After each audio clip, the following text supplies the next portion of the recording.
Y is directly proportional to the square root of x. So that means y is equal to a constant being multiplied by the square root of x. The constant, the variable that represents the constant when doing direct and inverse proportionality is k.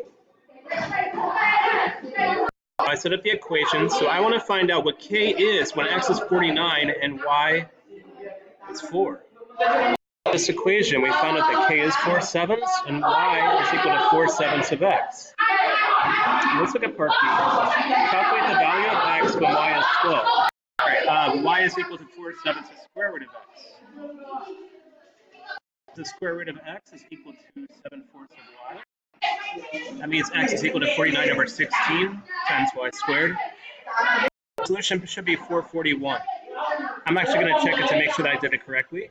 We found out that k is 4/7, so we got to look at inverse proportionality. This question says v is inversely proportional to the square of t.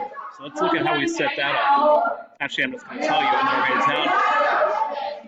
V, so what it is going to be that v is equal to a constant, which is denoted the letter k, divided by t squared.